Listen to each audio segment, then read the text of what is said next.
This podcast contains explicit content and is intended for mature audiences. Listener discretion is advised. Don't say we didn't warn you.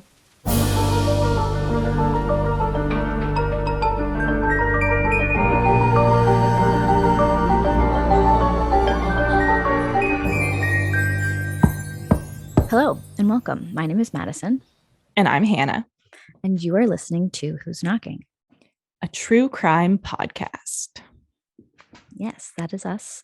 And we're back with part 3 of our series on Charles Sobhraj. The Serpent. Sohbraj. Yeah, aka the Serpent, aka the Bikini Killer, aka a number of other things. Why is he called the Serpent? Because he's just a snake. Oh. I think that's like I hate when people have snake as an insult. It's so rude. Snakes are great. Yeah, snakes are awesome. Snakes are like a very interesting creature, but it is their nature to like be a snake. Like, yeah, they're reptiles. They don't have like feelings and emotions. Yeah, like but some would argue that makes them more advanced. Yeah, you might argue that psychopaths are more advanced too.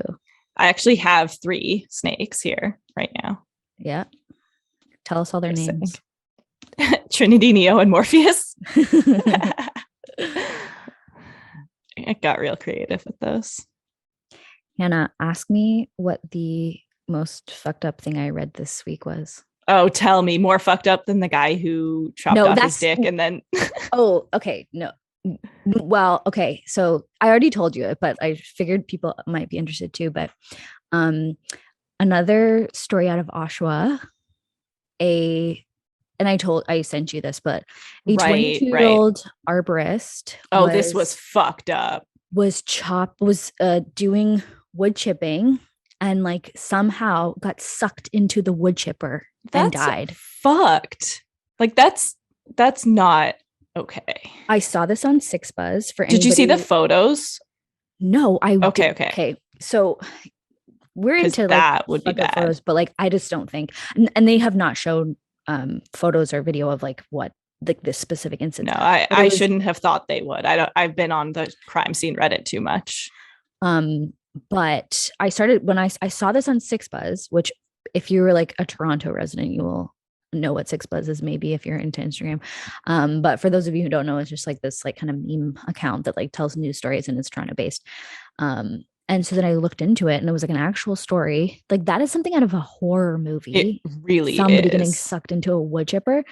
And it's so scary. And that's his job. So it's kind of like. It was this young guy. Oh, that's fucked. 22 years old. His family is devastated. Obviously, like horrible death.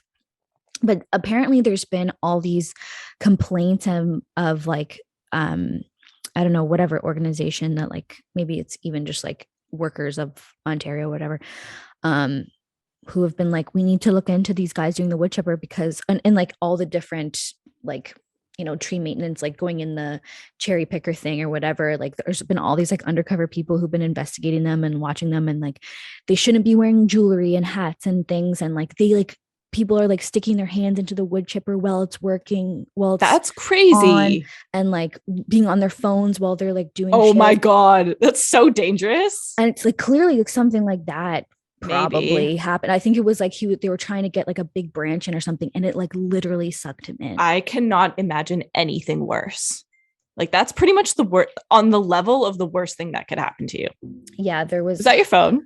Yeah. Madison? Sorry. Wow. I just turned it on.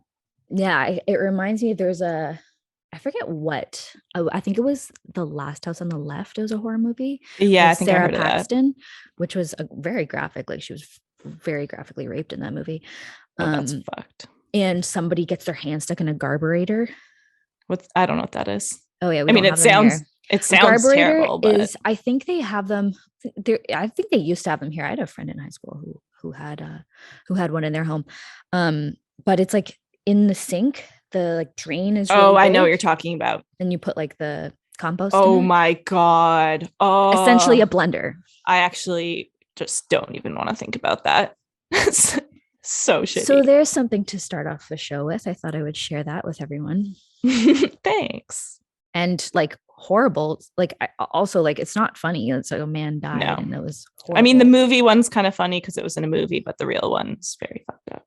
Yeah, it's just like that's a situation where that is straight out of a horror movie. It truly is terrifying. And there was all these neighbors that were out and like saw it happen, and like people were like, they didn't understand what was happening. I think, you know, the other person who was working with him probably saw the whole thing. That's fucked. So that's fucked up. That was in Oshawa, right? Yes, the Shout Florida out Oshawa of Ontario. we only report the best news from there. Yeah, we should start telling some nice stories from Oshawa. Okay. If they exist, I don't know. I guess maybe we could go take a trip there. I don't know if that's really in line with the theme of this podcast. No, it's not. It's true. And it's like these horrible things that I hate to say it, but it's like I listen to true crime podcasts to like, you know, have a break from my life and like relax. We listen to them for entertainment. Okay. We admit it. Yeah. So I don't know. It's like hard to be like, yeah, like here's a like crazy story, but be like, it's actually really serious. It is. Yeah, for sure. It is serious, but also we grew up watching like South Park. So this is just how we view things. How we do. Yeah. Okay. Anyway, let's get into the story today. So we're on part 3 of the story of Charles Sobhraj. Yeah. Okay, I'll get into a little recap. So last week was part 2. So we start with Charles on his way to go. Well, he went to Paris to go get his daughter. And that was ridiculous, only to bring her into a way worse life than she would have had if she stayed there. Completely selfish. Yeah. So Charles gets himself into trouble multiple times on the way to get Chantal out of prison in Kabul, and he accidentally kills a driver along the way. A lot of people describe him as a taxi driver, but in the book that I read, it's that he was a like he'd rented a car and this guy comes with it as the driver. Seems to feel zero remorse about this incident. And not surprised. He just goes about his day. He is imprisoned, though, kind of due to that incident, before he can reach Chantal. And when she gets out of prison, she meets another man, an American man, and then she dumps Charles when he gets out of prison. And we're all super happy for her. This was a good choice. Go Chantal. Yeah. Charles then invites his younger brother to come stay with him and introduces him to his life of crime. His brother Guy, although that's not his real name, but we're going with Guy. He gets involved and is caught basically immediately after doing his own little robbery, and that lands the both of them in prison. Then while they're in prison, at Charles's request, the men swap identities so that Charles claims that he could get that he'll get out earlier if he does this, and he'll be able to break Guy out of prison. Charles gets out and he does I am not over that. Out of prison. He's such an asshole. Yeah. So then Charles meets Marie-Andre, a Quebecois young woman. Shout out. She's not that young. She's in her 30s. That's young. Madison, that's young. It's young, but I mean like she's not like a 21-year-old like naive. Yeah. Chantal was like in school. Marie-Andre is like a full grown woman. True. And he quickly begins using her in his schemes, which soon escalate to murder. And she's clearly super obsessed with him in a very unhealthy way. He sees this and uses it to his advantage at every opportunity. Of course. Charles claims all of his victims are involved in the Hong Kong drug trade, and this he feels justified in his actions because of this, essentially. Okay. We meet some other people living in and around Charles's apartment, like Ajay, who becomes an accomplice of Charles and Marie-Andre. Then there's Dominique, who appears to essentially be a prisoner of theirs who's slowly being poisoned. Charles had stolen his passport, so he literally has nowhere else to go. And every time he discovers that he's getting worse and worse as they take care of him. Yeah, as they give him medicine. Cannot imagine. That's fucked up. Then there's also the 2 neighbors, Nadine and Remy, who live in the same apartment complex. The complex is called the Candid House. Okay. And they are friends of Charles, and Nadine had been working with Charles and helping him with his business because she has lots of connections in one of the embassies, whatever. So she helps bring in clients for his gem business. And they've more so Remy, but both of them have become a little bit suspicious of Charles, but have yet to say anything. There's also two French ex-policemen, Yannick and Francois, who had their money and passports stolen when they were hanging out with Ajay. Sorry, I want to call him RJ, but it's Ajay. And so they're passportless and moneyless and are now working for Charles while they sort out their shit. It seems that Yannick gets pretty involved with Charles and is like pretty about that. And whereas Francois is like, he's out, he's getting his passport. He just wants to get out of there, but like he's stuck until he's able to get his passport. We also see Charles begin to murder people intentionally, starting with a man named Andre Braynot, who Charles claimed was a possible investor to this Hong Kong heroin cartel. Met him on a train, and remember, he killed him to make it look like he had committed suicide and taken a bunch of pills. Yep. Then there was Theresa Knowlton, who was a young American girl on her way to become a Buddhist nun in Kathmandu. Okay. And she had come to be at the apartment, and she was really fun and cool and everyone liked her, and then he murdered her. Then there was Vitaly Hakim, a young kind of party guy from Turkey who I think was living in Ibiza at the time and who appears to have been some sort of small-time drug mule. And he tortured and murdered him. And now Dominique had started to suspect Charles and Marie-Andre were making him sick intentionally. And when we last left off, I think he had been doing a little experiment to see if it was the medication that was making him sick. Right. And it looks like it is. Is Charles getting caught for good in this episode? No. Yeah. How does he get away with all this shit? He gets away with everything. That's crazy. What am I doing here?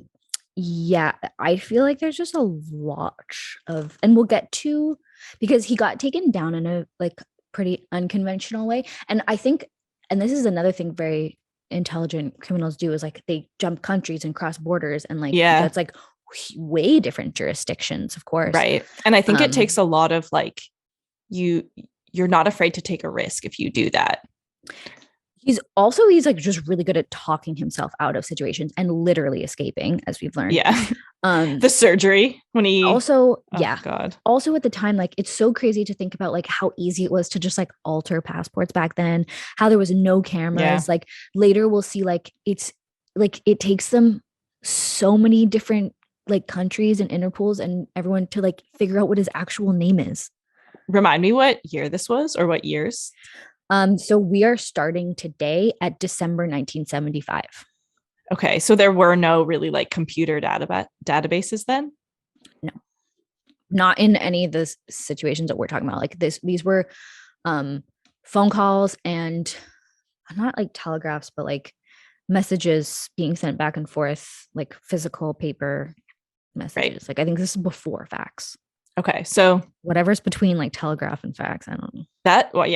What is even a telegraph? I don't have no idea. Telegraphs were a while ago. Wait, is that when someone comes to your house and is like, your mom's sending you this message? Stop. Do you know what I'm talking about? They're written, but yeah, it's Sound of Music, which is World War II. Okay. So he probably couldn't have gotten away with this today then. No, not like this. But I mean, This is very similar to, and I know you haven't seen it, but the Tinder Swindler right now is a more evolved version of this. I don't know who that is. I feel like I should know who that is. You is, don't know who this is, but everybody else listening does. I do. So I know the relevant. Name, but yeah. But he basically went from country to country, and he developed this scheme of scheming. He would meet different women and really put a show on and prove to them that he was a really wealthy guy who ran his father's diamond company or something. He was a gem guy. That's fucked. Guy how do people fall for this? I feel because this was so easy to fall for, because he found women who were like, you know, in their mid-30s looking for a relationship. Okay. On Tinder. Yeah. And then the way that he made it, like he like swooped them off he had a private jet. He had all these people, literally looked like he was working for them. This one girl, that's fucked. He has like a bodyguard. We'll need to cool it around here. He's like, he has a bodyguard, and like he spends like weeks developing this relationship, and like that's really so creepy. Really proving to whoever that like he's like, here, go get an apartment, we're both gonna live in it, you pick it out, I'm paying for it. But like, okay, but after 3 weeks, if you're falling for that, you are definitely like, that's very early for someone to say they want an apartment with you. Absolutely. But it's like he chooses these people. Yeah, he chooses the people who are vulnerable, probably. Yeah. And I don't think they're like vulnerable people, but it's like, you don't, when you know exactly what somebody wants from you. Hey, if you've known someone for 3 weeks and they are asking you to move in, it's a red flag. I don't know if it was 3 weeks. I don't remember how long. Okay. It could have been longer than that. Like could have been months or whatever. Fair. But he probably knows who he can target is the people. Cause I'm sure a lot of these people are like, I've never even met somebody who is this rich. And he's basically saying like, here's money to like go get an apartment. You'll live in it mostly while I travel around. I feel like that's already so suspicious. It's like, why are you giving me this money? It is. Like, and you must want something from me. Don't get me wrong. Like if this were happening to me, I feel like, I don't know, but I feel like I would be like, okay, this is like, it's just like a little too good to be true. You know what I mean? Like, it's like, why are you just giving me, I don't even know you that well. Why are you just giving me this apartment? Like, are you going to murder me? Because kind of seems like you might. Yeah. But okay. If you just don't think everybody's going to murder you, which can't relate, but yeah. if you meet somebody who is so exponentially like richer, wealthier, like than you, and you're like instantly like your first date is you're swooped off on a private jet to go to like Paris or whatever. Like, wow, that's really great. You're like, you must have the mindset of like, I've never seen this level of rich. Like this must be the norm for them because like that they live in such luxury. Like it's literally no big deal for him to just like rent a place here and like let me live in it. Like it's nothing to you. Yeah. So I don't think it's like as out of the realm of like normality that you might think. Yeah, that's fair. I don't know. Anyway, back to this. And everybody, I'm sure everybody else has seen Tinder Swindler because it's very popular. And the guy is like, no, I think he's living in Toronto now, and he like went to prison. Really? Got out. Yeah, he's like out and about, living his life. So anyway, we start part 3, December of 1975. Now, Dominique was remaining very suspicious, but he was trying to act normal, hoping that he could get his passport and just quietly get the hell out of there. So when Charles returned with Ajay from his murder trip to kill Vitaly, that's where we left off. Dominique informed him that a girl named Stephanie had called looking for Vitaly, and she sounded worried. Now, if we recall, last episode I talked about the murder of Vitaly, and according to Charles, during the process of his torture before he was murdered, he was questioning Vitaly and asking him for like different sources and like other people involved in the work. And he mentioned a girl named Stephanie and that she was coming and she would be staying at the President Hotel. So instantly he knew that, this is the Stephanie that Vitaly had been speaking about. And her name was Stephanie Perry. Okay. So upon hearing this, Charles called the President Hotel, where he knew Stephanie would be staying, and he asked her to meet him in the lobby of the building that night, and he would tell her about Vitaly's whereabouts. Charles later said that he told her that Vitaly was out at the gem mines, which is why he had not returned her calls. He said that Vitaly would be headed to Pattaya that afternoon, or that he would like end up in Pattaya, and Charles said that he was headed there this afternoon and would so graciously give her a ride. So Stephanie accepted the invitation, and after spiking her drink with Mogadon at lunch, he and Ajay later tied her to a tree and strangled her to death. Wow. That's insane. Yeah, and he claims, and this is, so all these murders, this is the people who wrote this book, which I'll just say is Richard Neville and Julie Clark. I don't know if I've like showed this book enough in the previous episodes. It's called On the Trail of the Serpent by Richard Neville and Julie Clark, The Life and Crimes of Charles Sobhraj. And they like interviewed Charles Sobhraj extensively. So all these things were like specifically the murders. These are his recount. I don't like that, because how can we know he's telling the truth? We can't, but we know that she was found tied and strangled. True. And he said, like, we have autopsy reports. We know that, like, okay, that's good. Like, what honestly happened to the bodies. Yeah. We don't know that we like this. And this is the whole contention of this, like, they were involved in the Hong Kong drug trade. Like, we don't know that he was really interrogating them. And that's why I'm saying, like, this is what he's saying. Yeah. And this was like, later we'll find out like his motive, or like what he says is his motive, et cetera. Yeah. I think it's interesting to note, like, when something's from his perspective. Yeah. And yeah, all the murders would have been from, like, we know that the guy who was found in the bathtub with the newspaper and the pills by his bed, like, we know that Charles killed him. We know that that's how he was found. That's what we know. Right. Yeah. So anyway, they kill Stephanie and leave her. He didn't interrogate her like Vitaly, that's so he says, because apparently she was just a lower level courier. But again, he says that he killed her near the last two victims in order to send a message. Wow. So at this point, Charles now has 2 apartment units that are connected. I think, there's 2 different apartments and there's multiple floors. And he's paying for other people to live in them. He, as I said in the recap, the 2 French ex-policemen, Yannick and Francois, and then there's Dominique and AJ. And then a huge turnover of just like random people who are in and out, some who are literally in and out, some who are being robbed, and some who are being murdered. Right.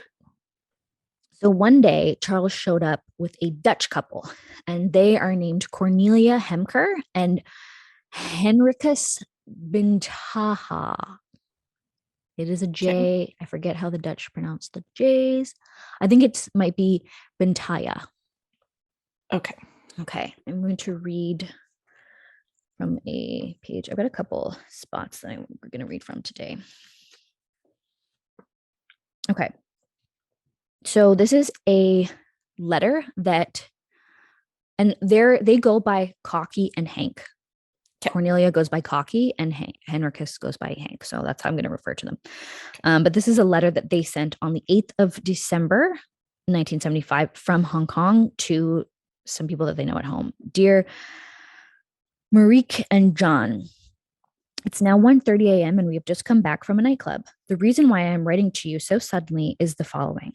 I have a white golden ring set with a deep blue sapphire and surrounded by 14 tiny little diamonds. It is so beautiful that I immediately wanted to write to you. But I will tell you first how this all came about. Hank was sitting watching TV yesterday in the hotel here. But as the film wasn't any good, he started talking to a Frenchman who seemed to deal in precious stones between Bangkok and Hong Kong. Wonder who that was. He told Hank that he and his wife liked traveling very much and were even earning their living that way. He knew that we were going to Bangkok and asked if Hank was interested in seeing the mines. This morning, we went to his hotel room at the Hyatt Regency Hotel. Refrigerator, closet with push buttons. When you push the button, you got whiskey, cognac, Coca-Cola, gin, etc., all in the small bottles. Color TV, wall-to-wall carpeting, radio, etc. He wanted to tell Hank how to appraise precious gems and showed us all kinds of stones. He then asked us to have lunch with him, but we declined because the hotel was so expensive and we didn't want to appear too greedy by accepting it. In the evening, he came to our hotel, he has a friend who lives here, to give us his address in Thailand, and he asked if we would join him to have a drink at the bar of his hotel. I told him in the bar that I was interested in stones, but only in order to make a ring. After we went back to his room, he got a white gold ring with a light blue sapphire. I looked at it a long time before deciding on a very pretty one.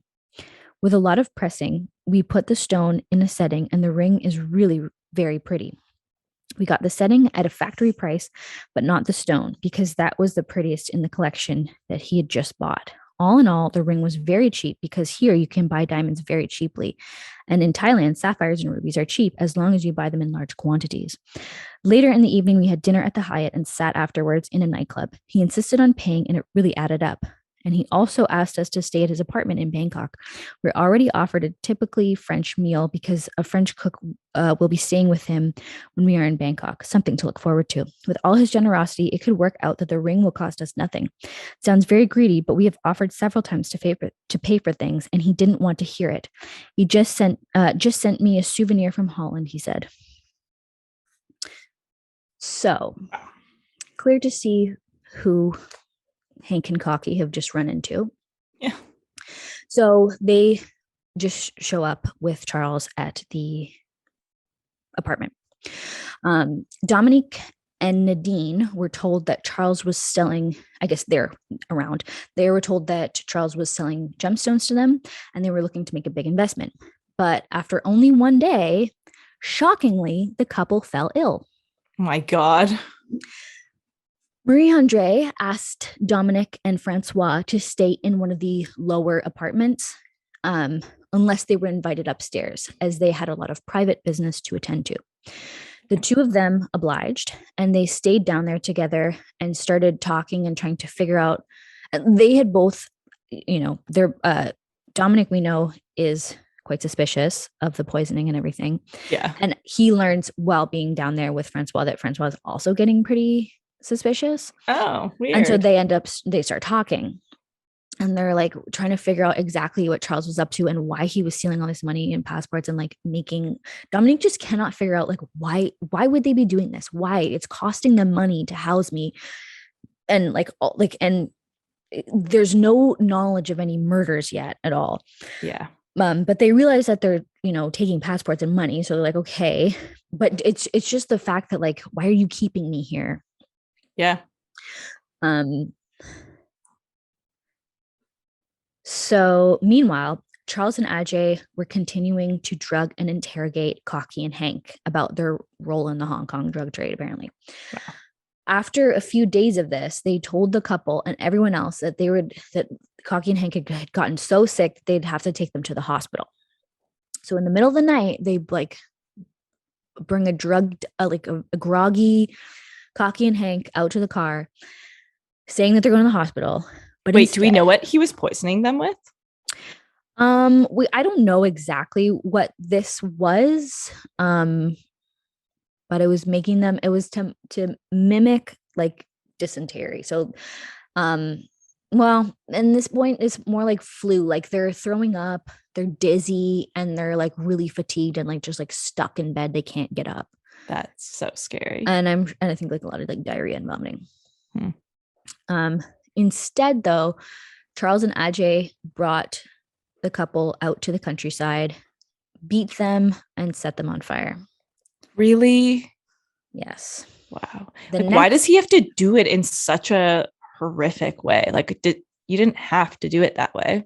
I mean, obviously you don't have to kill them, but he didn't have to do any of this. And that's the thing. Like he later claims that he's like, oh, this is to send a message or whatever. But I think most people are like, you sent quite a few messages already. I don't think you need to keep sending messages. Like, yes. And also like most people just don't buy that this was like, there was a message to send. Like this was just, do you think it was just like for gratification of some kind?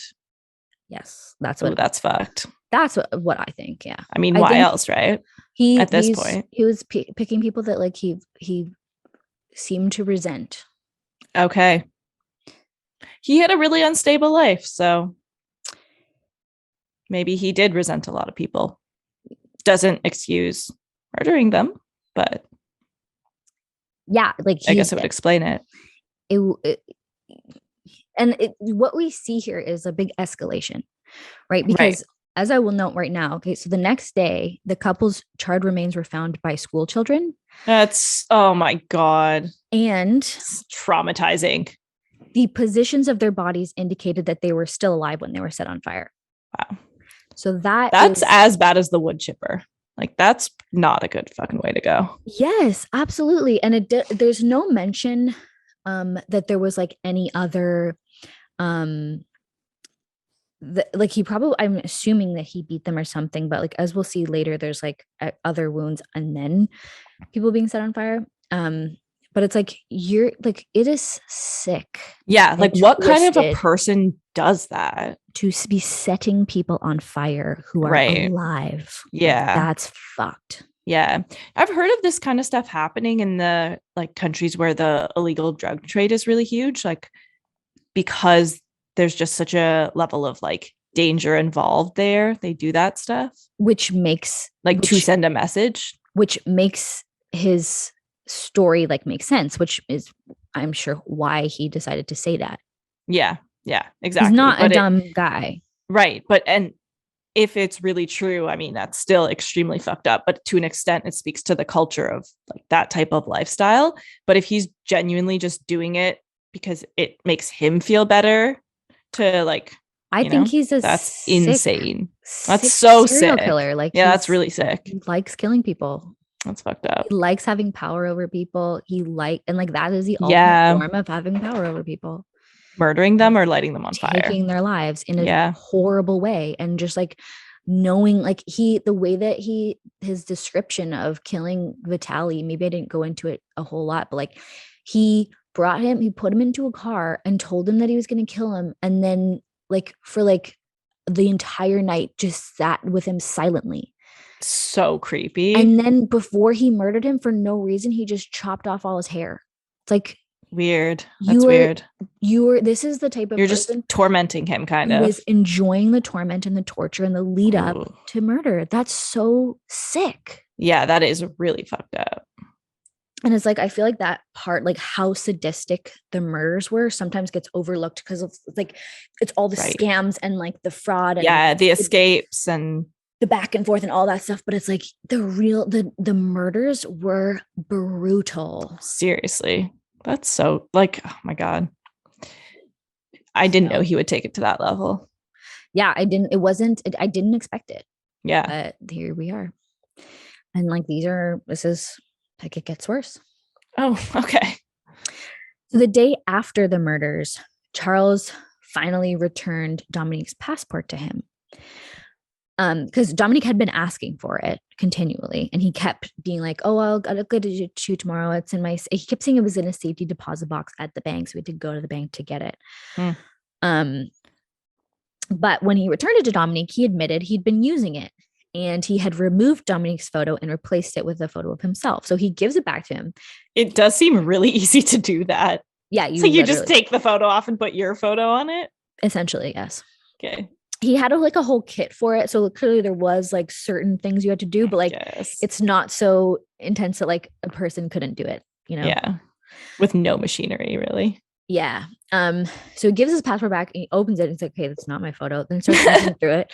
And it's like all these pages are missing. And then there's other pages added to it because he had wanted to make it seem like he had been certain places and whatever, to do whatever the fuck he's doing. Right.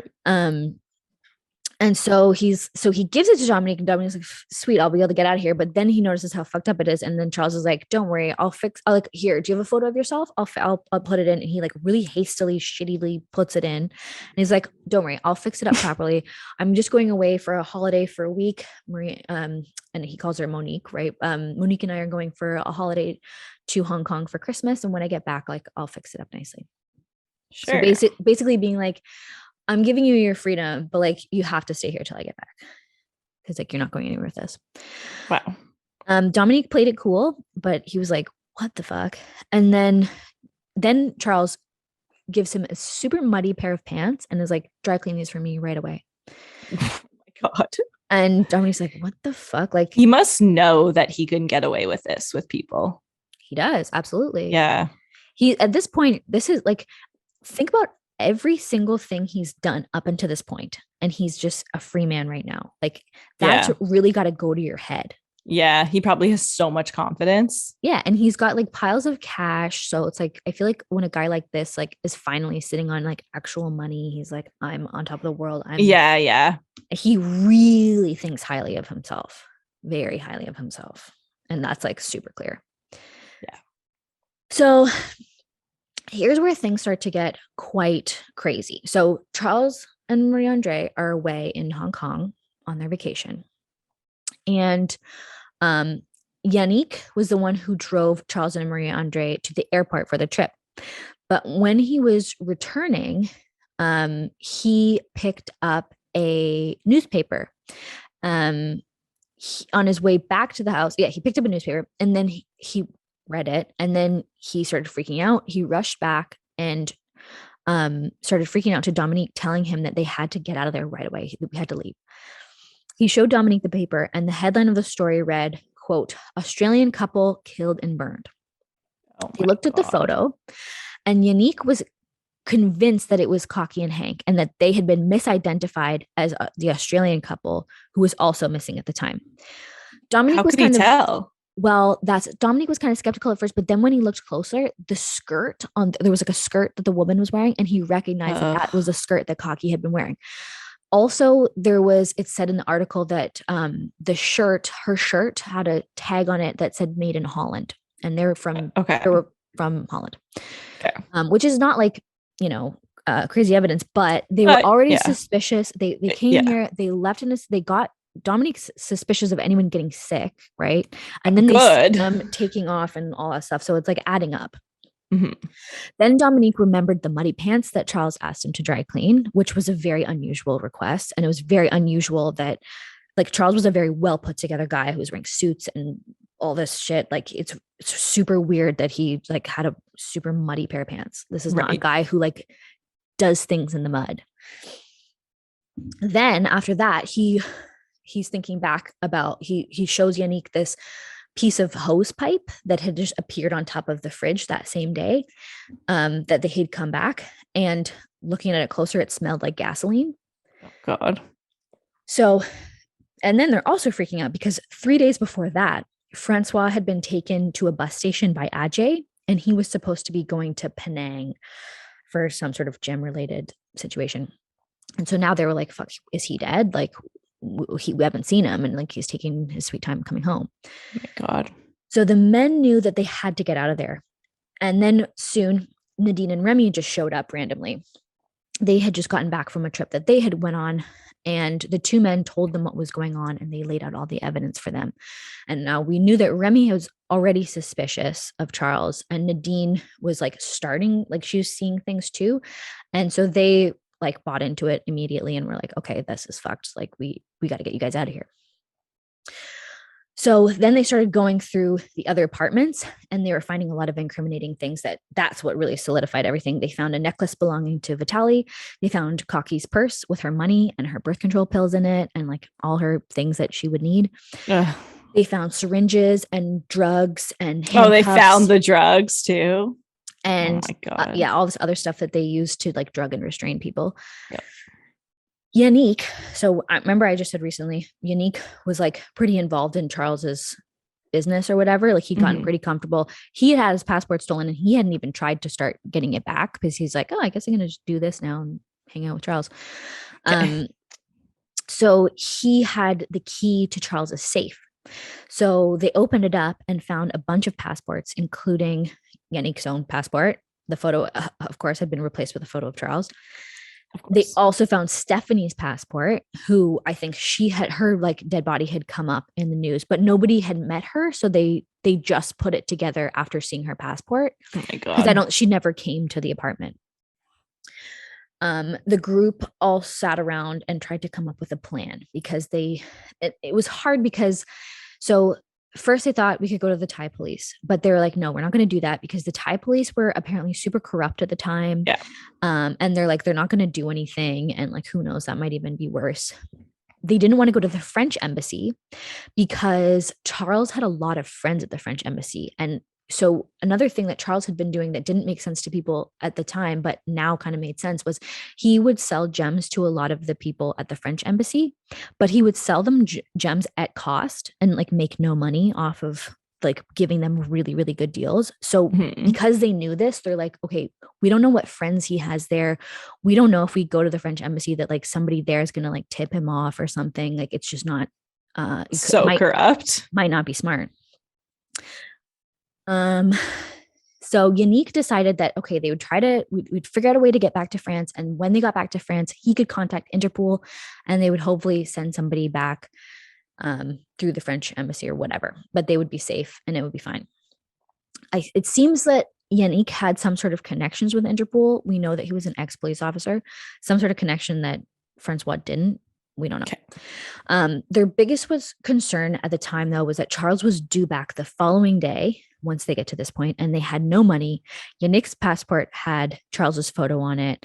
And so they're like, we got to scramble. So Remy was like, okay, you guys all meet me at the bank tomorrow morning as soon as it opens, and I'll lend you the money to get plane tickets and you guys can get out of here.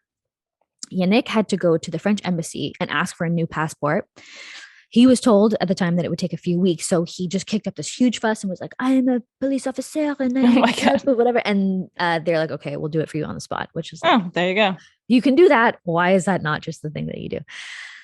But that's bureaucracies for you. And then, thank God, they go back to the apartment to grab their bags and they find Francois. He was literally just on a trip and he just came back and he was fine. Thank God. They told him everything and he was also ready to get out of there. The men decided to go straight to the airport and wait there all day, even though their flight didn't leave until midnight. At the airport, they were very careful to check for all incoming flights from Hong Kong because they knew Charles should have been arriving home that day. But very weirdly, that is when Yannick revealed that he knew that Charles was not in Hong Kong. He was actually in Kathmandu. He'd taken like a road trip to Kathmandu, which is much closer. Okay. The guys were really weirded out by the fact that Yannick was just bringing this up now after like they just went through all this shit and like clearly he's on their side, but why are you hiding? That is super weird. Yeah. So unclear. But he was just like, okay, I'll promise I'll explain everything to you when we get back to France. Oh, just explain it now. Very weird. And this never really gets explained. Okay. Dominique was terrified this whole day. His passport was all fucked up looking. He was worried that they might not let him board the plane, a legitimate concern. But thank God they did. They just weren't super concerned, which is like, that would not happen these days. And it's like, okay, the fact that you look over this like clearly like patched together passport, like this is why Charles is getting away with all the shit. Like that's why it's so easy. Because do they just like, not care? Like why even dropped in the water? Passports? Like yeah, exactly. Like nowadays, if like there's like the smallest thing off, people are like, go to jail. Like I bet, yeah, it's not that simple. This is probably why he was able to get on the plane, and the whole ride back, he was just talking with Francois, and he could not get over, like, why had he been spared? Why had Charles not killed him? Was he like, he could not figure it out. And like, when he got back to France, he just like immediately started crying and freaking out. That evening, Remy got a call at work and it was Charles asking if he had seen everybody. It's like, where are all the guys? And Remy played it really cool. And he said that they told him that Charles had asked them to meet him in Hong Kong and they all left the other day. And he's like, oh, they must have just missed you. That's so weird. Oh my God. Charles also played it cool. And he was like, oh yeah, no. Okay. Cool. I mean, of course he would, but yeah, but like how like terrifying being Remy. It's he's pretty scary, but he does seem like he has the ability to kind of like gain your trust. Yeah. Oh, for sure. You know, he's a snake. Like and I don't mean to put it in bad Madison. But like that's like that's why he has that name. And like people understand he doesn't like people understand you when you say that, because he's just able to, and all these guys who do shit like this, like he's able to see meet a person very quickly, sum them up, read them, understand what they want, provide that for them, and that just makes it's very easy to trust somebody. Yeah, it's so creepy when people are like that. Yes. Yeah, because maybe they're a serial killer. Yeah, I've met people like that, and it's just like, I don't think they're serial killers, but one of them I actually think might be. Yeah. So, I mean, has the potential to be. I don't actually think he is, but everybody has the potential to be. You never know. Oh my God, you think so? I mean, BTK's family just thought he was like a regular nice guy. That's pretty crazy. If your family doesn't know, that's pretty crazy. Your own wife and children? Yeah, you can really like switch it on and off in that case. If that can happen, anybody can be a serial killer. Yeah, I like, to me, everything I see it like dogs, and I'm like, I don't just think some, like, you know how they say like every dog could bite? I'm like, some dogs just like, they really don't have it in them. No, I agree. And I think that, you generally, when and maybe, but I think also some people are better at like reading people and like scoping out like a possible serial killer. Whereas like, because why would you be like the average person? Why would they be like, oh, maybe he's a serial killer? Like me and you are going to be like, maybe, like, just anything's weird. You might be, but if you're a typical person, like, why, you wouldn't expect it. But there's also like a shocking amount of people who are very naive and very because they don't expect everyone to be a murderer like us. But also there's people who have this like very rosy view of humanity and of people and who just like are, and like it's kind of nice, I guess, but like who just like see the best in people and always trust people and just and like some like good. There's a spectrum and people it's like do that to a fault and where it's like dangerous. Right. And some of that is like being young and some of that is just being naive and inexperienced and some of that is just your personality. Yeah. Some of that is just not reading that much true crime, because if you did, then you just think everyone's out to murder you. Yeah, I mean, I don't know that you're not a serial killer. Like, oh, like I don't. You don't know that I'm not. I was thinking more like when a car slows down when I'm walking, and I'm like, oh, you're definitely gonna murder me. I'm just saying, like I don't know. My mom's not a serial killer. I highly doubt it. Yeah. Okay. I see what you're saying. Who knows? I see what you're saying. Yeah. My mom's got a property out in the boonies, and oh my god, does she listen to this? No, right? Sometimes, no. Sometimes. I don't think she'd be offended. Yeah, no. She might think the same thing of me. She probably does, based on your interests. Yeah, whatever. Like it could literally be anyone. Like my 3-year-old daughter. Who knows? Who knows what she's doing? Maybe not her though. Anyway, anyone. It could be anyone. So this happened during this whole like escape happened in the week that Charles and Marie-Andre were away in Hong Kong, but we later find out they were in Kathmandu. Right. So I'm now going to take you back to that week that they were in Kathmandu. And this is what happened in that week. I'm like scared to know what they were up to. It's not good. I can't imagine that it would be. Yeah. So here we meet, I will introduce you to Connie Jo Bronzich. She was a 28-year-old Italian American who lived in California, and she definitely had some troubles going on. She was in college for a while studying radiology. She got kicked out of college and but somehow got a job working for a doctor, and that job ended prematurely. And it seemed that this all had to do with drug problems. She was addicted to morphine and heroin, so that did not help her life. At age 26, she married a man named John Bronzich. He was a motorboat salesman, and 2 years into that marriage, John actually died. So Connie was left as a widow at age 28. So I guess at this point, she decided to do some backpacking through Europe and Asia. Connie was traveling alone, and she had recently gone from Athens to Delhi and was now in Kathmandu. She was staying in an area called Freak Street. This was okay. Wait, it was actually called that? Yeah, I think it's like an area, and like there's one big strip called Freak Street. And this was a very popular tourist destination along the hippie trail. Where there was lots of like shops that would sell drugs legally. It's like one of those like kind of like not like red light districts. I don't think there was all. Yeah, I know what you mean. But like that place sounds fun. That sounds like a cool place. And that's why it was super popular, especially at the time. Like everyone was super into drugs. There were also like markets that sold lots of like all the like typical shit that people buy when they travel through Asia, like the big pants or whatever. Oh my god, I'm such a I love that stuff. Like I would love any of those souvenirs. I'm such a like culturally appropriating person. Yeah, well, I think it's I do believe there's more appreciation and like yeah, you're right. It is appreciation. I more so think of myself as like, wow, like I really would buy into all that. Like everything about this is like, I'd go there. And like the people who are selling this shit are from there and making all the money. So yeah, I hope they are making a living, because that's how that's their shops. They own that stuff, and they sell stuff to tourists, probably like way more expensive than whatever. And I love that kind of stuff. Literally just works out for everybody. So I see no problem. Okay, yeah, that's true. But anyway, yeah. So there's lots of legal drugs and very cheap accommodations and like hostels and shit. Okay. And just like super touristy. It's a vibe. Yeah. It sounds like fun. Connie, as I said, was addicted to morphine and heroin. And throughout her travels, she was essentially chasing like drugs or money for drugs or whatever. And that's like what she was doing the entire time. Sounds so dangerous. Yes. Like, and literally here's why. Okay. So it seemed like she was running out of money. Lucky, but not really, for her, she met a gem dealer and his wife who showed her some gems and explained their business model.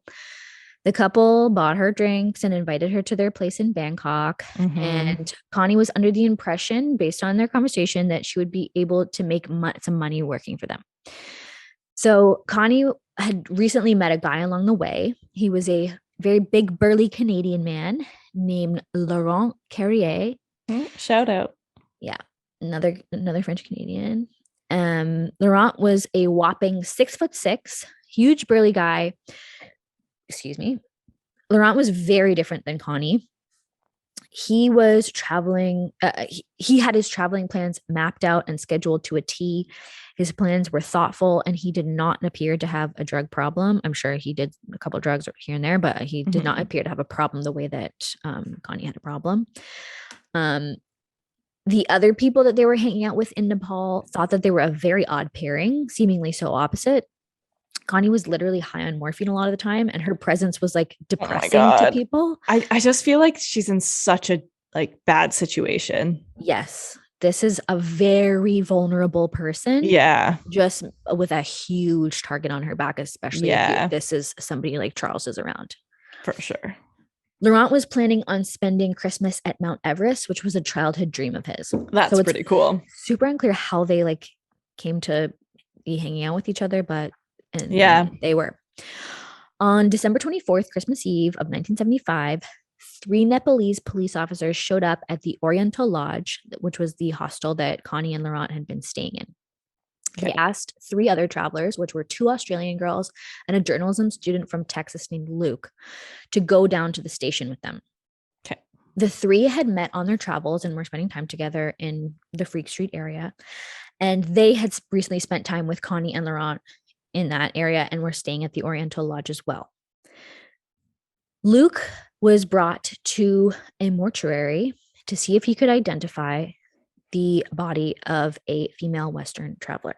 Oh, no. The girl laying on the table had huge slashes in her chest and body and in her chest, and her body had been burnt to a crisp.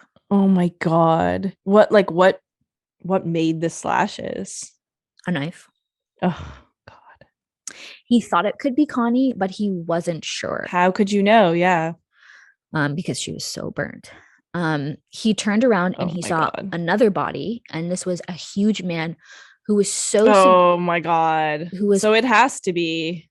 Yes, he was also severely burnt. Oh my God. But also his throat was slashed so deeply from ear to ear that it was unclear if his head was attached to his body. That's crazy. So here we see, and this is what I'm talking about, like this, I don't know if they were burnt alive because I don't know what it sounds like if your throat is cut that badly, like how could you be alive at that point? Like I think that they're injuries, but it could have been honestly, it's all very bad and I would never want it to happen to like anybody, but it sounds better than being burned alive. Well, I think that it's possible that they were like taking their last breaths when they were set on fire. Oh my God. I mean, still like I think being burned alive, like that's got to be one of the worst things that can happen. Yes. It's all bad. It's all bad. Horrible. It's all on. Yeah. But yeah, he was, Luke just was there basically to think that this girl might be Connie. And then he's like, okay, if that's Connie, that's gotta be Laurent. Like, it's gotta be. He's so big. Yeah, it's gotta be. So because he could not identify Connie, he had to go and ask one of the other girls to come in. And they were like, okay, we'll pick one of us, because like, why both of us don't have to see don't that. Subject them to that. And the girl, and I don't know what their actual names were, but the girl was able to identify her as Connie because she recognized her earrings. Oh. So after speaking with the 3 tourists, the police found out the following. Connie had met a gem dealer and his wife. She believed that the man was Vietnamese. One of them said that they had run into one of the 3 people had said that they had run into Connie on Freak Street the other day with a man and a woman, and that could have been them. The police showed her Connie's notebook, which had been taken from her room, and they looked through it and found a little note that said Alain Gauthier, 504 Cannet House, and they figured that must be him, because they knew that she had been invited to this French Vietnamese guy's place in Bangkok, and this is clearly his name and address. Okay. The receptionist at the Oriental Lodge had also noted that a skinny Indian looking man with a mustache had come in a few days ago and asked for both Connie and Laurent. Okay. This we assume is Ajay. Lastly, a farmer near where the bodies had been dumped remembered noticing a white modern car driving around in the middle of the night, and the license plate started with a 5. Okay. New or modern cars in that area were very rare, so it really stood out. On December 26th of 1975, the Nepalese police stopped a white car driven by Charles and Marie-Andre with the license plate starting with the number 5. When asked for their identification, Charles produced 2 passports with his and Marie-Andre's faces, but with Cocky and Hank's names. Oh my God. The police, although they didn't know about who Cocky and Hank were or whatever, they were still suspicious. This was a Vietnamese-looking man with a woman, and their car seemed to match the description of the gem dealers, and everything else about them seemed to like match the description. So they were asked to come down to the station and answer some questions. Charles put up a little bit of a stink about this, but they did go. At the station, the 3 travelers were asked to identify Charles and Marie-Andre literally right in front of them, which was super awkward. And they just couldn't know anything for sure. They couldn't say for sure. Because again, they never interacted with Charles and Marie. It's so awkward. He's right there. Yeah, like they didn't. It's not like behind the glass like they would do. Yeah, now. why wouldn't they just like, do it that way? See these people standing right next to me? Are they the ones? And it's like, yeah, like you're gonna say no. Obviously, you're gonna say no. It's just so awkward. That's so stupid. So Charles would later say that Connie and Laurent were both involved in the drug trade as couriers. Oh, shocker. Yeah. And it's like, no, they definitely weren't. Yeah, no, they definitely weren't. There's a lot of people who like, it looks like Vitaly had some sort of like, he seemed to do something, maybe Stephanie Perry, but it's like, no, Cocky and Hank were just like a random Dutch couple. This girl is like literally addicted to heroin. Like maybe she did some shady shit here and there or whatever, but like this girl is so out of it. It's definitely making, like everything else is now seeming a little less likely. Yeah. So they were interrogated and talked to, but eventually they were released. There was nothing they had on them. Okay. So Charles and Marie-Andre and Ajay, who had joined them, got out of Nepal and they headed to India. While they were in India, they met an Israeli man named Alan Aaron Jacobs, who they hung out with and who shared a room with Ajay in a small hotel. And not super shockingly, Alan was found dead and robbed in his hotel room after the trio left. Okay. And this I'm just going to read you out of the book.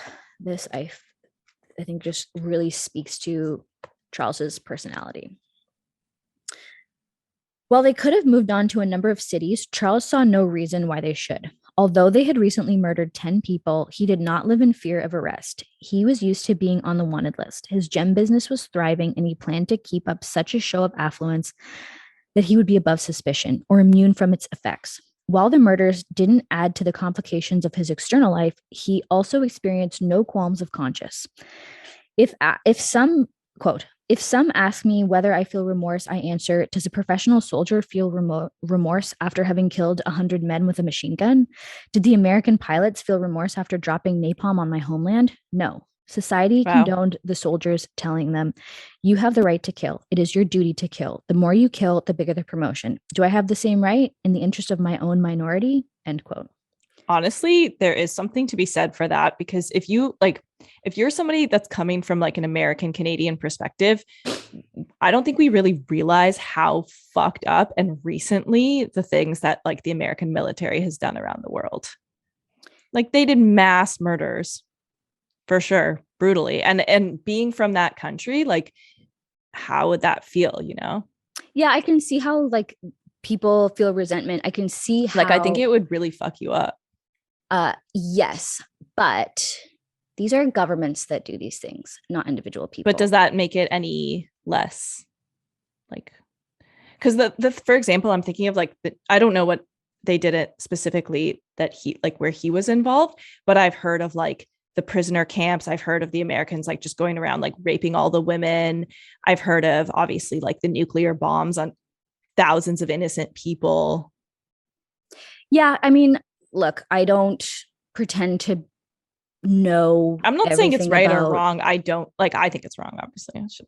I am saying it's wrong, but like, you know. I understand how like people who are in countries that the American or other governments have gotten involved in and created horrible situations, like how that breeds resentment in people. That's how terrorist organizations come to be. Like that is a very, I see how that happens. Absolutely. Yeah. It's interesting because I didn't really think about like with him, I was really thinking about like, oh, his father abandoned him. He was in all these like social environments with crime, but I also do think that could be very like, that could create a lot of violence in a person. It could, but I also think that Charles loves to justify his actions. Yeah. I mean, he finds a lot of reasons to, he still killed innocent people. Yeah. He finds a lot of reasons to blame things on other people. Right. And it's not like he's fighting an American soldier that killed somebody. You know what I mean? Yeah. And like, it's all muddy and like, you know, maybe he did like, he definitely lived among the war in certain aspects, but like, he was not like a village child in a like he did not experience what he's like saying, what he's talking about here at all. Got it. He was in Catholic boarding school in France. He was living on military bases. He was like, in terms of that, he was not living it. It doesn't mean that like you don't like feel for like maybe he did feel for people, but judging on the way that he seems to act and live his life, he really doesn't seem like he feels for anybody.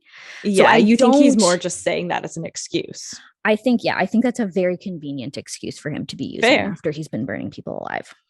I still can't believe he does that. That honestly might be the worst way to kill somebody. Burning them alive? Right? Yeah. It's up there for sure. I'd have to think of what would be worse. It's gotta be up there. Yeah, I can't think of much that would be worse. Yeah, it's like obviously any way of killing someone's bad, but some like shooting someone, I think like they kind of die instantly. But I feel like there's just a certain level where it's like this is the worst level, and being burnt alive is on that level. Well, especially because you live for like you live and feel you're just suffering. You smell yourself burning. You know, you smell your flesh burning off. Yeah, definitely. Yeah. Until you just expire.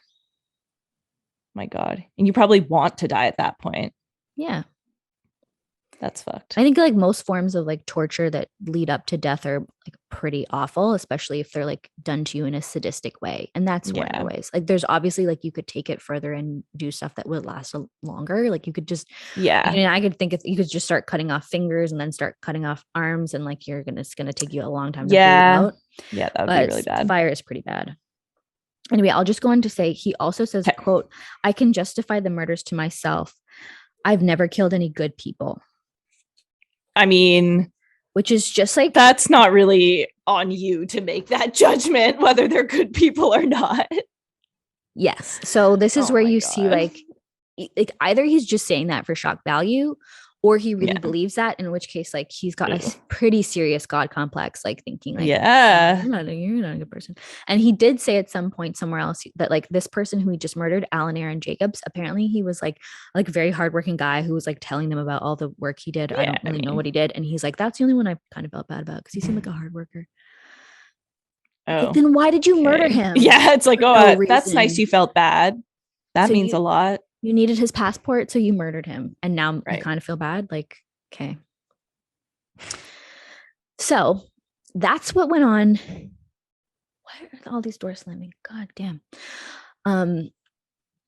Meanwhile, so that's what was happening in Kathmandu for that week. So now, like, the end of that, and when they come back is when everybody left. Now we're all wrapped up and we know what everyone was doing during that week. So now back at the Cannet house, Nadine and Remy are still living there, and they're just like shitting themselves because they're like, okay, what do? We don't know that everybody are waiting to hear from the French guys, and waiting to see what happens with Charles. They're like, fuck, hopefully he doesn't think we were involved in helping them escape, but what, we don't know. So they had talked to the British embassy, who asked for proof of the crimes, and Nadine was able to sneak into the apartment and grab a Dutch travel journal that was Hank's with his name on the cover. And they gave that to the British, who then said they gave it to the Thai authorities, and now they were waiting to hear. A big pattern we're going to see a lot of people working at all these embassies, all these diplomats or whatever who happen to start dealing with this.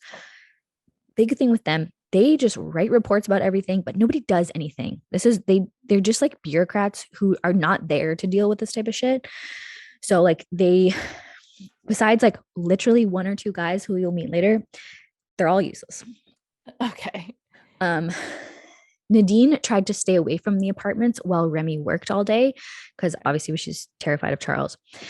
Yeah. They did end up hearing from the guys back in Paris when they landed, but the news was not great.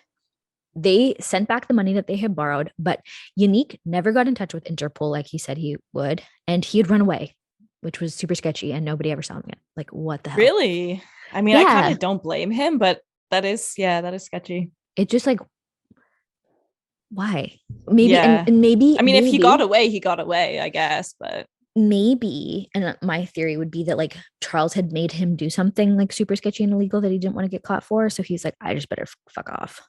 Yeah, because he was more in with Charles. Yeah, and probably he was terrified of him. Like he probably wasn't thinking straight, which is probably like what led him to believe that, like led him to like look at the article and be like, this must be Charles is doing, because like it is kind of like random. Like I wouldn't necessarily. It's like it's like quite the leap to start putting it together. Especially but since he was not the one who identified the skirt. Yeah, but Charles is so scary. I feel like once you're afraid of him, it's like, that could be him. I don't know if it is, but no, exactly. I mean? But I think he probably saw like a more scarier version of Charles, whereas the other ones were kind of like, I'm getting sick. Like I've never seen him do anything weird. Yeah, he has my passports, but like, and that's why it was so like weird to them, because like to them, to like Dominique, Charles had always been so nice to Dominique. He was so like, creepy. He was so weirded out because he's like, why are these people being so nice to me? They're literally nursing me back to health. They're feeding me and all this shit. They're just being like, I don't get it. I didn't do anything to deserve such nice hospitality. Too good to be true. Mm-hmm. Always. So stay on alert, everybody. Yeah, as soon as someone starts being too nice to you, just be cautious and don't drink anything someone offers you. Yes, unless you see it like directly being poured from a closed can or something. Yeah, that's like the number one thing. Never accept a drink from someone you don't know. It will never end badly to not do that. Yeah, just like always ask for a can. Love a can. Yeah. The little hole at the top that you can put your hand over. Right. So Yannick had fucked off. He didn't go to Interpol, but the other guys did go to the regular police, but they said that there was nothing they could do. They didn't have enough information. It was kind of a dead end. Okay. Even freakier, Nadine saw a story in the newspaper about Connie and Laurent, and she's like, I know exactly who did this, because now she knew that he was in Kathmandu that entire time. More people being burnt and like random tourists. She's like, that's fucking Charles. Oh my God. Okay. Meanwhile, over at the Dutch embassy, Herman Nippenberg, I heard him being interviewed, and the British people were calling him Knippenberg. It looks like Nippenberg to me. Okay. But whatever. Here we go. He was doing some hardcore investigative work.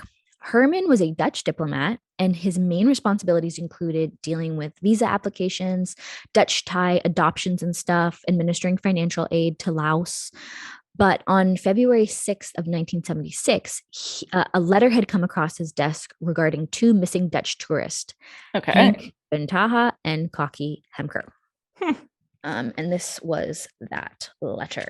Okay. So this was from somebody close to them. And this is just a piece of the letter, but it says, in their last letter of 8 December 1975, Kaki and Hank told us that they had planned to leave Hong Kong by plane on Wednesday, December 10th at 11 p.m. to Bangkok. They wanted to stay about 1 week to renew passports and apply for visas. Afterwards, they planned to go to Chiang Mai for about 2 weeks and then travel to South India and Ceylon. And they asked us to send their letters addressed to Post Restong, Chiang Mai. To this address, we sent 4 or 5 letters. In their letter, they also wrote that they had met a Frenchman, a dealer in precious stones between Bangkok and Hong Kong.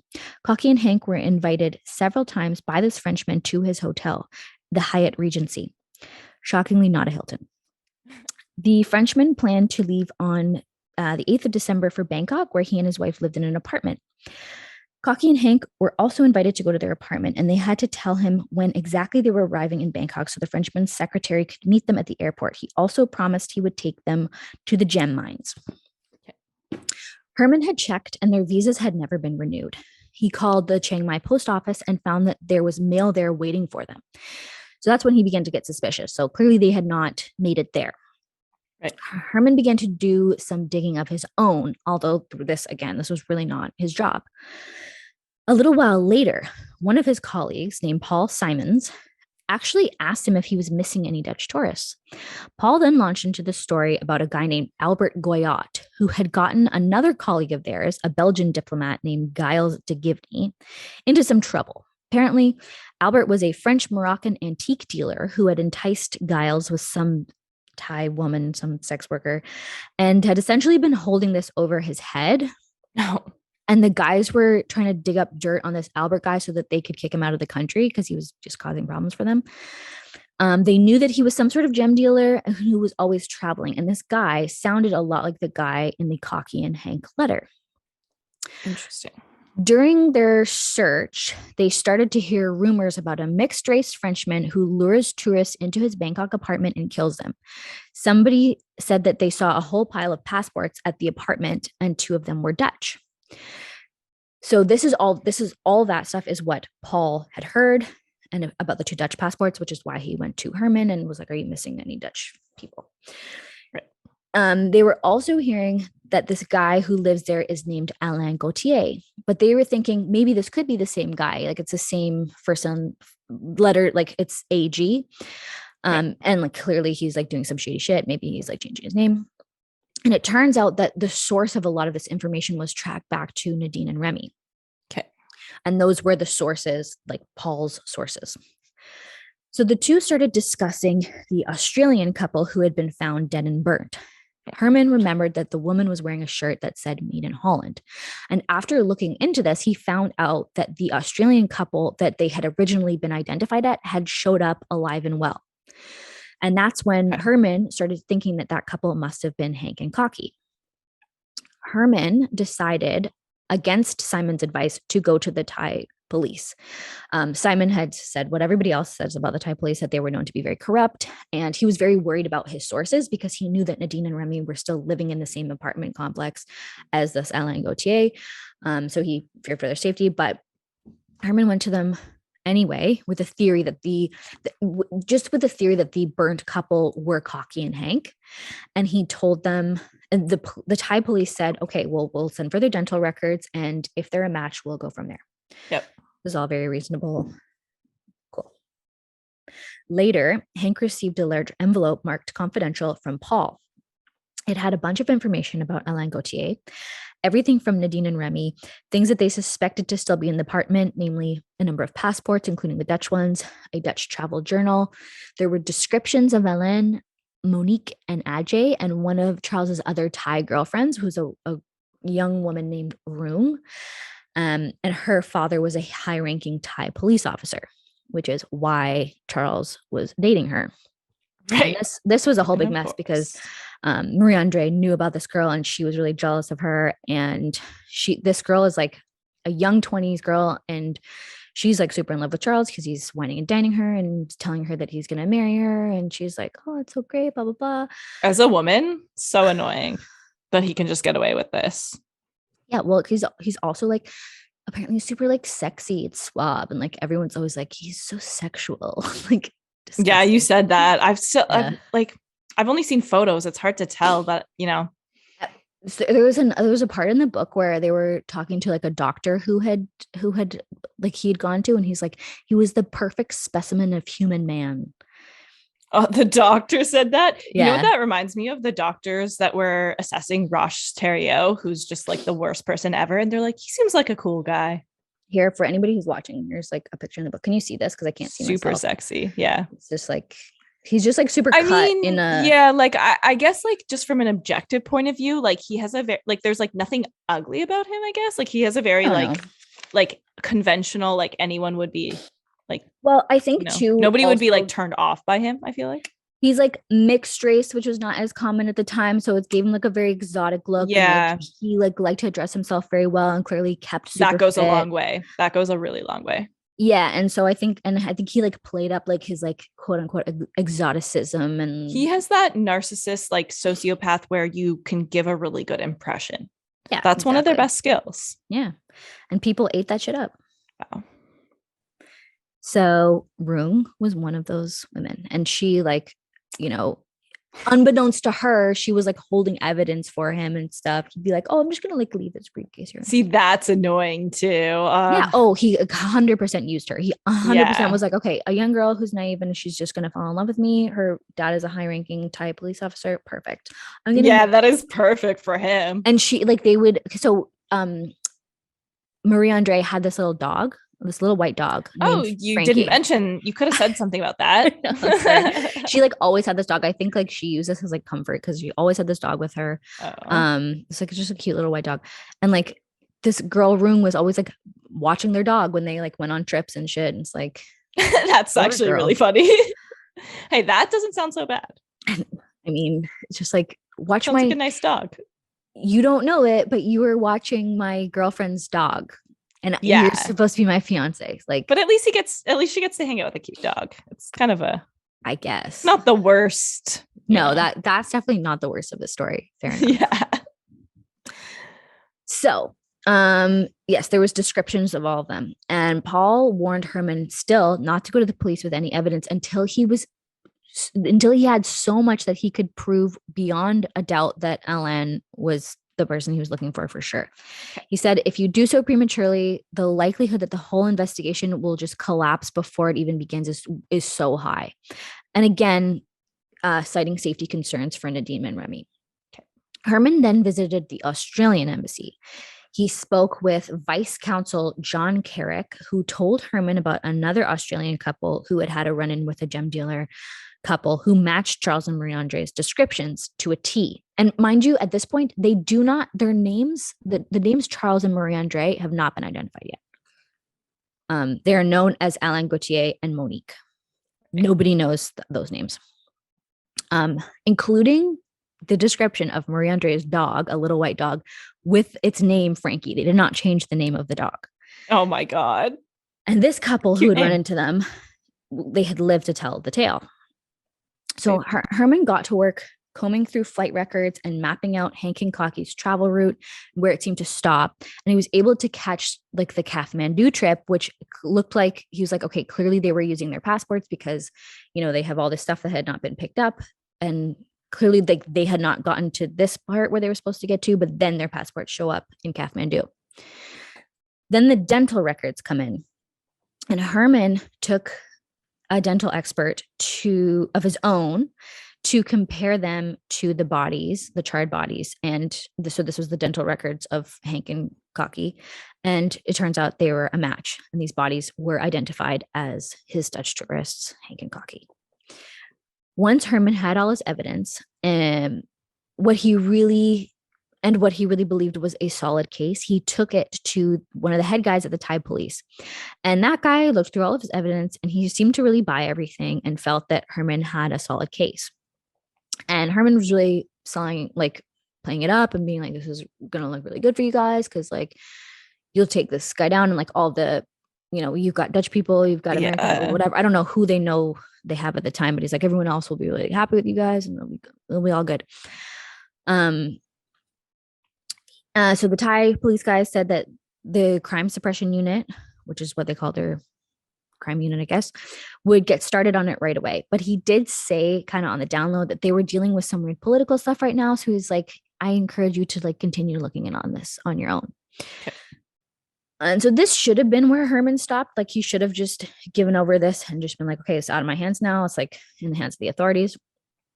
But he was very deeply invested in the case and he did not stop. Plus, he felt that the Thai police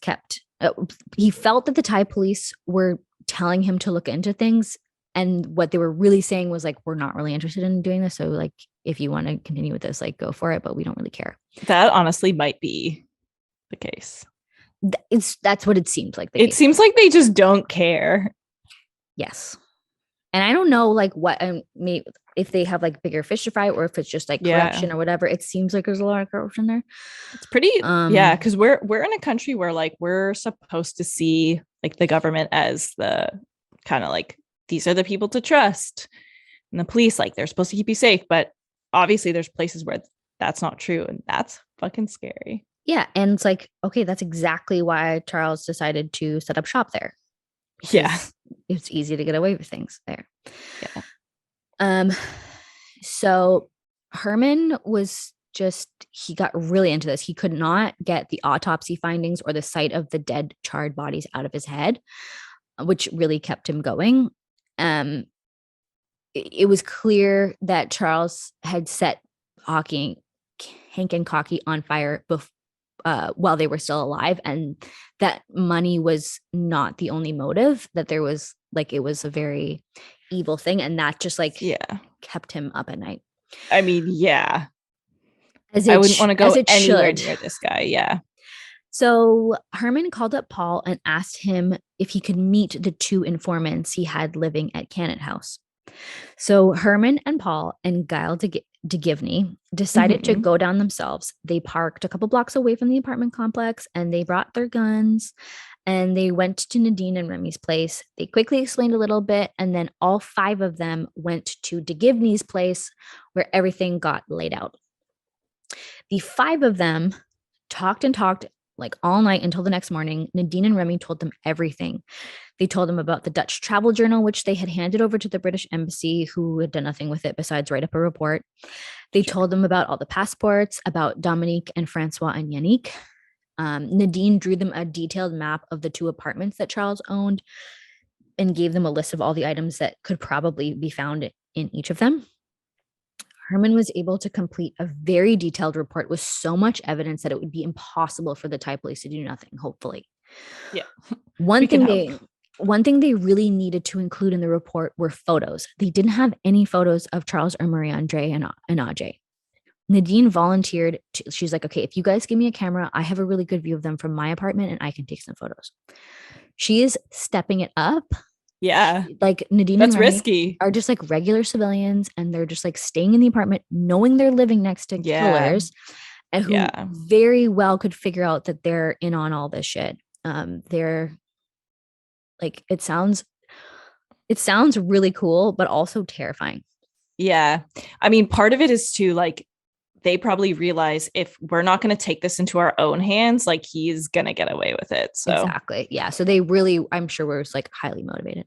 Yeah. In the BBC series called The Serpent, like this gets really played up and on everything. And like, it seems mostly pretty accurate. Like some of it obviously is like played up to like, fit into the narrative of a scripted show or whatever. But it's like this shit happens. So then what happened? So they needed photos. Nadine volunteered to take the photos. Okay. One funny thing that they did discover through this process was that Alain Gauthier was actually not Albert Goyat. That was just a huge coincidence. And like there was another guy who they like never ended up finding. Okay. Yeah. But because of that coincidence, like this started that whole chain of events. So it was like good that they thought that at the beginning. Yeah. But it didn't turn out to be true. So Herman took his report and he gave it to the police captain. The captain gave him a bit of a hard time because Herman did not include what Charles's motivation was for the murders. And Herman's like, I don't know what his motive is. Yeah, he's doing this fucking shit. Just stop him. It's kind of hard to know. And also, does it even matter? He's burning people alive. Like, we'll find out when we talk to him. I don't know. Yeah, true. But does ultimately, the motivation matter? Like, it matters in a court of law when you have to like, try them. Fine. But like, just get him. Like, yeah. But ultimately, he said he would raid the place the following day at 6 a.m. and he invited Herman to come along with them. Herman initially agreed very happily, but then his ambassador said absolutely he will not be involved in the raid. So he just stayed nearby on the phone in case he needed anything. But then, only a few hours before the planned raid, the Thai police decided to postpone it. They claimed it was to protect their 2 witnesses because they needed more time to solidify the case. Herman did not believe that this was the real reason. He thought that maybe they wanted to do their own stakeout and make it seem like they had figured this out all by themselves. It was probably a pride thing. We don't really know. But the next day, Marie-Andre invited Nadine to go shopping with her. And while they were out, she told Nadine that they had plans to leave for Paris in a few days. And as soon as Nadine heard this, she said that she's like, oh, I have to go. I have an appointment. I got to get out of here. And then she went right to Herman's place to tell them that they were about to leave. So Herman told the police that they were going to leave, and they agreed to plan a raid for that evening. And this raid would be under the guise that they were looking for narcotics, which they knew that they had a bunch of. That's a good excuse. So Paul was set up watching for all the suspects at Nadine and Remy's apartment, and Herman was on the phone urging them to wait for all 3, Charles, Marie-Andre, and Ajay. At the time, it's weird, but there was this Thai law that the police could only perform raids between sunup and sundown. So only when the sun was out. They could. Such a random law, I feel once the sun was down, like no raid without a warrant. But they didn't have a warrant. Okay.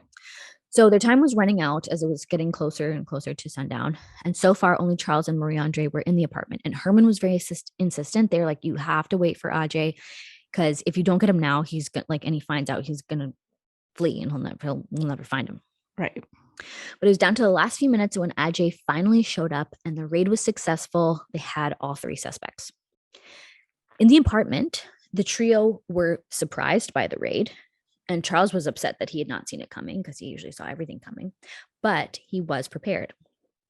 When they asked him if he was Alain Gauthier, he told them that no, he was David Allen Gore, an American. Really? And he proved it with an American passport that said David Allen Gore and his photo in it. And was the photo peeling off at the edges by any chance? Probably. I mean, probably he did actually a good job at doing this because it was for himself. Right. And then he told them that Alain was a gem dealer who was staying with them, but he would be away for a few days. Convenient. Very slick. The police searched the premises and found a few items of interest. They found passports, a dress that, unbeknownst to them at the time, belonged to Cocky. They found handcuffs. But Charles was able to explain all these items away. He was like, I deal with like big quantities. Sometimes we have to handcuff people when we're traveling with them because you never know, blah, blah, blah. He said that the dress belonged to Marie-Andre, and everything had an explanation. Even though Charles remained calm and answered everything, all 3 suspects were still taken into custody and questioned further. And their safe, which they were like, oh, we don't know where the key is. They brought in the safe and they're like, okay, well, we're going to take it and we're going to break it open. After only a few hours, though, they were released. They did, however, promise to come back to see the crime suppression unit the next day at 9 a.m. Okay. Herman was furious. The police told him that there was no incriminating evidence and that the man said his name was David Allen Gore and that he had to pass a passport to prove it, and that the passport had stamps from other countries proving that he was not in town during the murders of Cocky and Hank. Herman lost it on the Thai police, who told him, don't worry, they'll definitely be back the next day when we ask them to, because we have their passports that they need. Yeah. They have like 1,000 passports. They don't need those. Obviously, Herman was not impressed, and he went to his boss, the ambassador, and tried to get him to do something. He was no help. So then Herman went to the Americans. Herman called a man named Ralph Nitter at the American embassy and asked him to send someone to the police headquarters the next morning to be present during the interrogation and check out the passport. The Americans would also send 2 drug enforcement agents to be present as well. Then Nitter asked if Herman thought that any of the victims he was looking into could have been a missing American named Theresa Knowlton. Okay. She had gone missing in Thailand last October. Herman said he would ask the informants if they had ever met her. We know that they had. Right. Things did not end there for Herman that night. Shortly after talking to the Americans, he got a call from Giles de Givney. He had been at a bar that night. This guy's clearly quite the partier, this Belgian guy. And he had overheard a guy talking about a man who he'd purchased gemstones from and who later stole $3,000 from him. Herman asked de Givney to bring that guy to the police station at 9 a.m. tomorrow, and hopefully this would all be enough. Okay. The next day, very surprisingly, Charles and the gang actually showed up. They were interrogated for a number of hours, and the Americans analyzed the passports. Herman was very happy to hear about this, but then he wasn't told that the same day at around midday, all 3 suspects were released from custody, and Charles and Marie-Andre made a run for it, and they left Ajay behind to sort out all their shit. Now, Charles and Marie-Andre headed by car to Malaysia with 2 other people, and Ajay stayed behind, selling whatever valuables they had and just like wrapping shit up. Charles had got up to his usual method of robbery to keep money coming in as they went through their travels. In Malaysia, he was caught by the Malaysian police when he was trying to cash stolen traveler's checks at a Hilton. But he talked his way out of it, shocking no one. Yeah. The gang then Not flew shocked. to Karachi, Pakistan, and met up with a woman named Mary. Now, apparently, Mary was the woman who, if we remember, I don't remember if it was last episode or the episode before, who provided Charles with the cologne that he used to start the fire in the truck full of inmates all those years ago. So, oh my God, yep. She was clearly some go-to lady. That's all we really know about her. Then Charles and an associate flew to Europe, leaving Marie-Andre with Mary for 10 days. Then he sent her a ticket and she joined them. Now, this 10 days will be very important later to remember because it would prove, or people will think that it proved, that Marie-Andre stuck around of her own accord. She could have left at any point during those 10 days. Like, she could have left anytime, at all, but like for 1,000%, she could have left during these 10 days, but she stayed and then went on to follow Charles to Europe through this big mad dash. Seems like Mary was not holding her hostage in any way. No. Meanwhile, Herman had become completely consumed with the case. He couldn't believe that they had let them get away again. He tailed Ajay around until he eventually left, but he really couldn't do anything. He had no authority to like arrest him or anything, and they had nothing on him. Well, they had lots of theories, but nothing that a diplomat can't arrest people. Right. Then he followed up more leads and created a very detailed report with his wife, Angela, including all the evidence he had. He later sent this document to all the embassies involved, and it was such a thorough report that it was later named the Nippenberg Report, and it was became a famous report. This obsession, unfortunately, did come at a cost for Herman. Instead of being impressed by what Herman had uncovered, his boss, the Dutch ambassador, asked him to take a 3-week vacation to calm down. And this case would later be blamed for the end of his marriage, which seems like a pretty good marriage. So that's kind of sad. So at this point, the gang are off now they're in Europe, and we'll find out they will be in France. Herman is on vacation because he was forced on this vacation. Remy and Nadine are still living at Cannon House, still helping out, still on the case. And that is where we're going to leave it for today. And next week should be the final episode. And we will finally see what happens. We'll wrap up. We'll get to it. It doesn't just so clearly, he doesn't just get caught and then that's it. There's much more to it. And we'll see where he is today because he's still alive. And not everyone is alive, but he's alive. And yeah, that's it for today. Okay, that really escalated. Yes. The whole thing, like from start to finish, is like very linear, like, and like I guess it would be more like, and I'm so first I made what's that straightforward diagonal, but I think it yes, does like yes, get diagonal. exponentially worse at some point. Like the murders are just like, it's just like accidentally murders that guy. I don't know if it's accidental. Yeah, who knows if it was accidental. But if anything, it was like extreme negligence. But then it's just like, oh, I'm gonna start murdering people. Like, what was the first murders? He drugged that girl and then like kind of drowned her.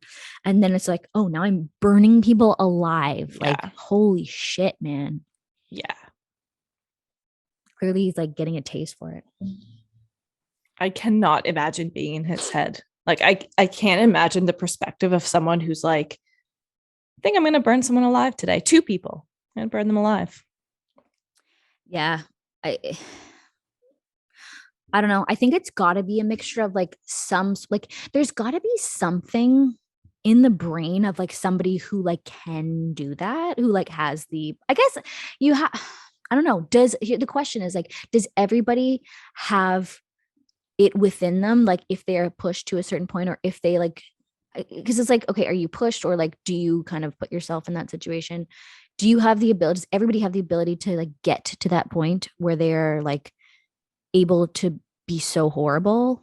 Or I think to an extent, but maybe not that extent, because like the prison experiment, is it the Stanford prison experiment? It's like these random people are all put together, and the ones that are put in power, and then the ones that are like the lower class, whatever, prisoners, they start treating them terribly. And it's like, they're not even that, like, there's not even that genuine division. People. So no, it's true. And I think like, I do think that like everybody has it in them to be a Nazi. Everybody that's a good example too. If given the right circumstances, like I think you're lying to yourself if you're like, oh, I would never do that. Yeah. I was thinking about this from, the like child soldier cases.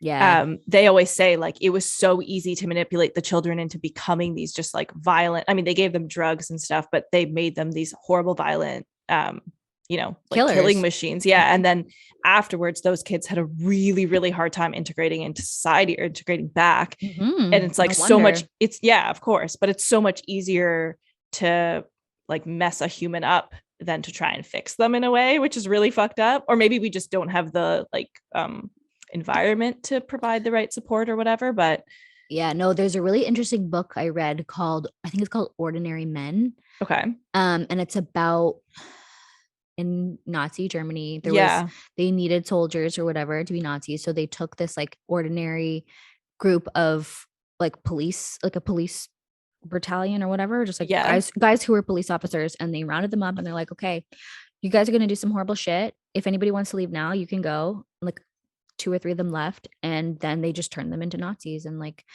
there was a lot of alcohol involved, but other than that, they just like, it's like once you start, you have to like kind of get yourself into that mindset, and like then it's like and also you're kind of like, well, I've become this person now, like once you've done it, it's kind of, and it's like it's a very group-based mentality, which is different than like Charles, right? Because like being a serial killer, like doing that on your own and like taking that all up upon yourself. But I think both can be very convincing, because when you're by yourself, you don't have someone to give you feedback to be like, hey, that's bad. So a lot of people say that about the solitary killers, like they had more connection, maybe they wouldn't have been that way. But then it's like the opposite is the cults, where everybody, which obviously you could argue what defines a cult, but it's pretty fucked up. Yeah. Anyway, next week we'll go back to you with part 4. Okay. And in the meantime, please feel free to hang out with us on Instagram. Send us at Who's Knocking Podcast. Send us an email, hello@whosknockingpodcast.com. Check out our Twitter at Who's Knocking Pod. We got a Facebook or something. I don't know. Yeah. And let us know what you think. And please stay safe out there, because you never know who's knocking. See ya.